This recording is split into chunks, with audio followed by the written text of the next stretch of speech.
అట్ట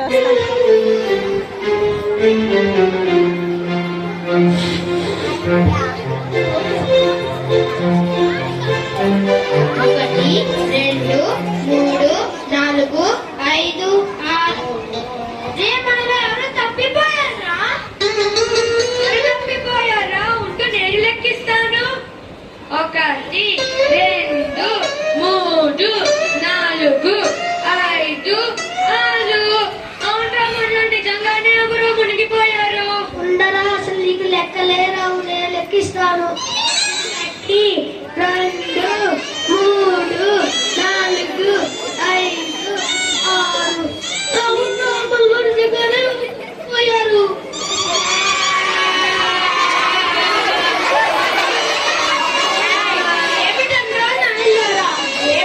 వచ్చిందిరా, ఏమిటా శోకాలు? ఎవరో పోయినట్టు. నిజమండి గురువు గారు, మీరన్నట్లు మాలో ఒక నిజంగానే పోయాడు. ఏమిటో మీరు చెప్పేది? నిజమండి గురువు గారు, మేమందరం నదిలో స్నానం చేయడానికి వెళ్ళామా, తిరిగి వచ్చేటప్పటికి మాలో నుంచి ఎవరు కనిపించడం లేదు. మీరు సరిగ్గా లెక్కించారా? లెక్కించామండి గురువు గారు, కావాలంటే మీరే చూడండి. ఒకటి, రెండు, మూడు, నాలుగు, ఐదు, ఆరు, ఏడు. అందరూ ఉన్నారే. ఓరి వెదవల్లారా, మీరు అందరినీ లెక్కించారు గాని మిమ్మల్ని మీరు లెక్కించడం మర్చిపోయారు.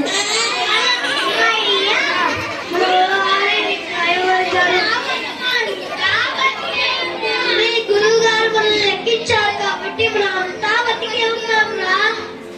మీ తెలివి తెల్లారినట్టే ఉందిలే. మీ సాధన మొదలు పెట్టండి. అలాగే గురువు గారు.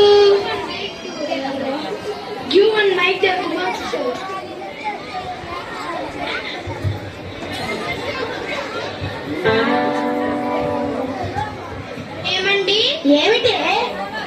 రావడం చేత మీరు 2 నెలలుగా పురాణ ప్రసంగాలకు వెళ్ళకపోయేసరికి ఇంట్లోని సామాన్లన్నీ అయిపోయాయి.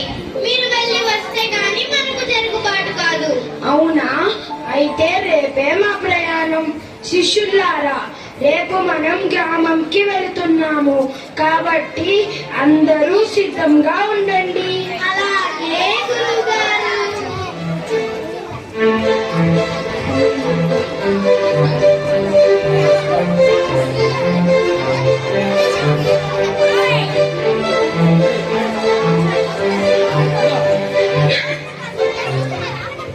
గురువు గారికి నమస్కారాలు. మీరు చాలా కాలానికి మా గ్రామానికి విచ్చేశారు. మీరు ఇక్కడ కొద్దిసేపు సేద తీరండి. ఈ రోజు రాత్రికి మీరు ఇవ్వబోయే పురాణాల కాలక్షేపం కోసం మేమంతా ఎదురు చూస్తున్నాము. ఓ ఊరి ప్రజల్లారా, మీకు నా యందు అపారమైన అభిమానానికి పురాణ కాలక్షేప బాధ్యత అప్పగించారు. కానీ నాకు ఆవేశం వలుతోంది. నేను ఎక్కువసేపు కూర్చోలేను. కానీ నా శిష్యులను తక్కువ అంచనా వేయకండి. వాళ్ళను నా అంత వాళ్ళుగా తీర్చిదిద్దడానికి నేనెంతో కృషి చేశాను. అలాగే గురువు గారు.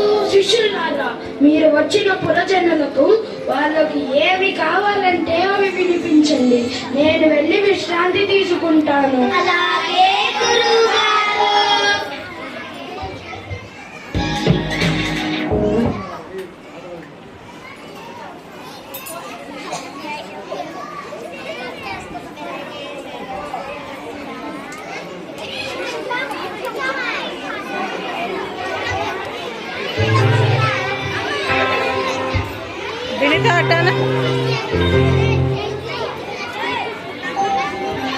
ఒకటవ రాజు పురాణ కాలక్షేపం.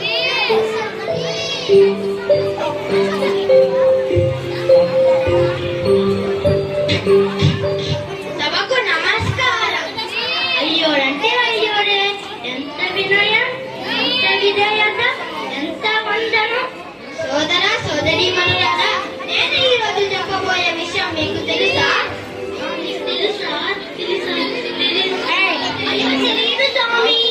అలాగా తెలియని వారికి ఏం చెప్పినా తెలీదు.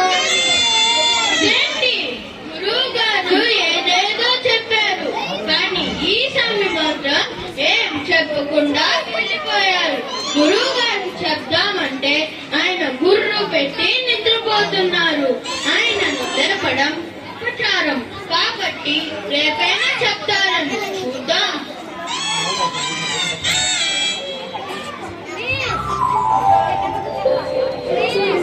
రెండవ రోజు పురాణ కాలక్షేపం.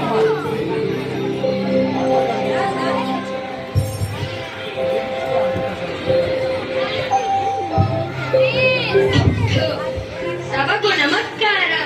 నమస్తే స్వామి. నేను ఈ రోజు చెప్పబోయే పురాణం మీకు తెలుసా? తెలియదంటే వస్తుందో తెలుసు తెలుసు. తెలిసిన వారికి ఇంకా చెప్పడానికి ఏముంది? మళ్ళీ ఇలానే జరిగింది. రేపు కూడా ఉంది కదా, రేపు చెప్తారేమో చూద్దాం.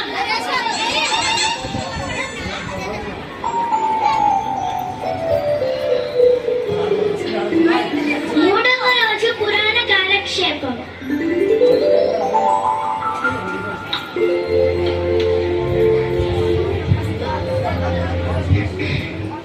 సభకు నమస్కారం. నమస్తే స్వామి. నేను చెప్పబోయే పురాణం మీకు తెలుసా? ఈ మాత్రం నేనెందుకు, తెలిసిన వాళ్ళు తెలియని వారికి చెప్పుకోండి. వీళ్ళేం చెప్పలేదురా, ఈ 3 రోజులు వీళ్ళు అనవసరంగా మేపావు. ఈ రోజు వీళ్ళ చిత్తం కొడతామంటరా.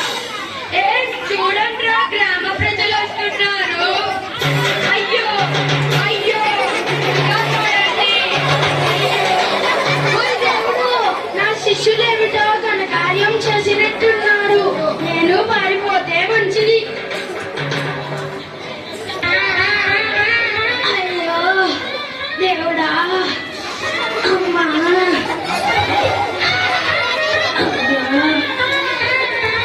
ఏమేమో కాసిని జలం పట్టుకురావే. అయ్యో ఏమైందండి? ఎందుకలా మూలుగుతున్నారు? ఎలా వెళ్ళారు, ఇలా వచ్చారు? చెప్పడానికి ఏముంది, చావు తప్పి కన్ను నట్టబోయినట్టుంది నా పరిస్థితి. ఏమైంది గురుగారు? మీ వల్లే చేశారు కదా ఘనకార్యం. ఇక మీ మొహాన్ని నాకు చూపించకండి, వెళ్ళి ఎక్కడైనా చావండి.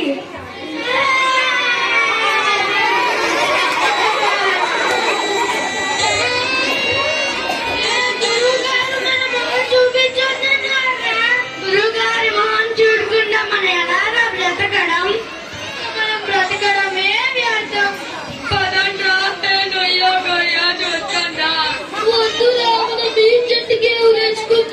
కాదురా, మనమందరం పళ్ళ మీద ఎక్కి దూకుదాం.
వాళ్ళల్లో ఎవరిని చూసి నవ్వావు?